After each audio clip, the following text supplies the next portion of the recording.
हा चांगला कार्यक्रम आयोजित केला त्याबद्दल आदरणीय अण्णांचे आणि त्यांच्या सर्व संयोजन समितीचे मी मनस्वी आभार व्यक्त करतो.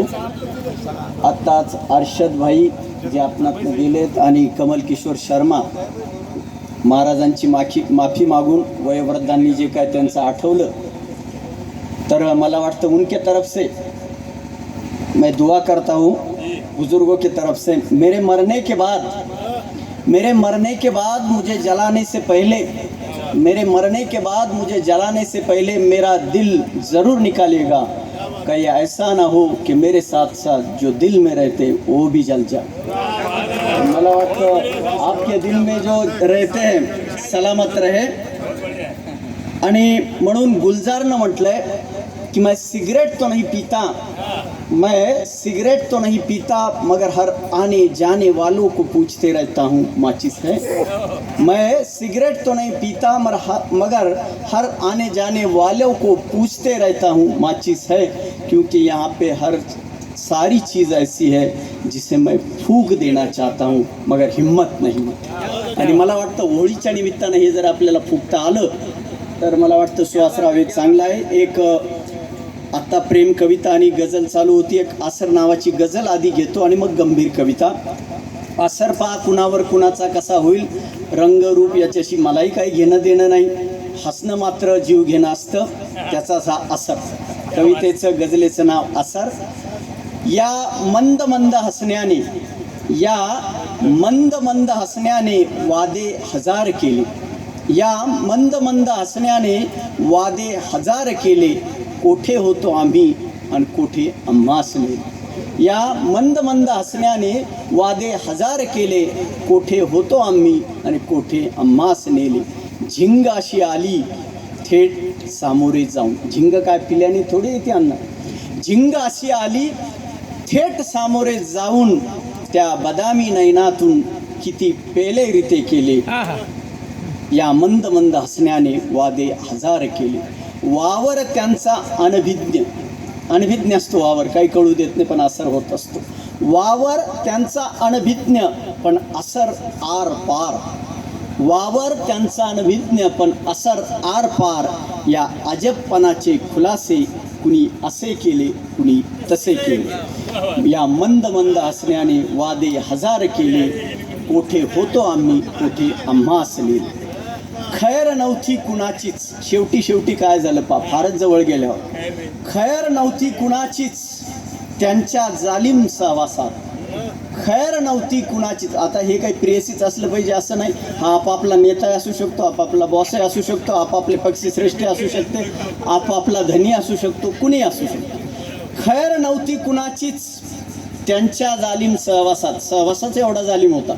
खैर नव्हती कुणाचीच त्यांच्या जालिम सहवासात, कुणी लगेच गेले कुणी सावकाश गेले, कुणी लगेच गेले कुणी सावकाश गेले. या मंद मंद हसण्याने वादे हजार केले, कोठे होतो आम्ही आणि कोठे आम्हास नेले. हे थोडंसं गुलाबी झाल्यानंतर खरं तर कवितेने भूमिका घेतली पाहिजे. आज या दिवशी, होळीच्या दिवशी, बाबा इथे व्यासपीठावर असताना जर गंभीर माझी कविता काही सांगू शकली नाही तर या व्यासपीठावरून उतरत असताना मी मला कवी म्हणून माफ करू शकणार नाही. आणि म्हणून एक गंभीर माझ्या कवितेची भूमिका, कवितेचं शीर्षक आहे माझी कविता.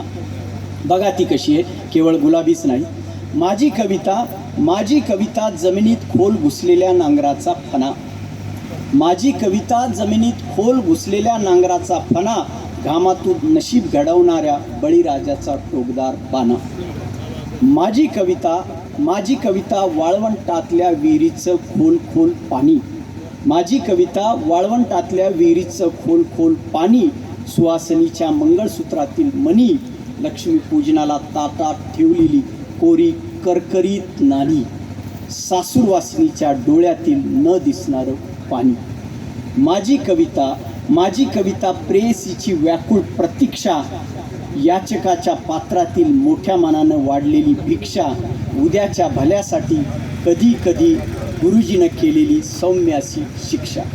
माझी कविता प्रेयसीची व्याकुळ प्रतीक्षा, याचकाच्या पात्रातील मोठ्या मनानं वाढलेली भिक्षा, उद्याच्या भल्यासाठी कधी कधी गुरुजीनं केलेली सौम्य अशी शिक्षा. माझी कविता मुक्याच्या डोळ्यातील आशा, माझी कविता मुक्याच्या डोळ्यातील आशा, शब्दाविनाच कळत गेलेली भाषा, बाळाच्या तळहातावरील अस्पष्ट रेषा. माझी कविता नवऱ्याला बायकोनं दिलेली लढीवाळ हाक, कदाचित आजी सुनते हो. माझी कविता नवऱ्याला बायकोनं दिलेली लढीवाळ हाक, बापाचा घरातील न कळत जाणवणारा धाक. माझी कविता नारळाचं गोड गोड पाणी, माझी कविता नारळाचं गोड गोड पाणी, दुरून ऐकलेली भजनाची वाणी, दुष्काळातील एखादी चारा छावणी. माझी कविता काटा रुतलेल्या पायाची कळ, माझी कविता काटा रुतलेल्या पायाची कळ, शिशिराची संपलेली पानगळ, सावलीत असून देखील लागणारी उन्हाची एक झळ. माझी कविता यवनातील मुलीची सुंदर कांती, माझी कविता यवनातील मुलीची सुंदर कांती, बुद्धाची गंभीर गंभीर अशी शांती, फकिरी पोटाची दूरवरची भ्रमंती.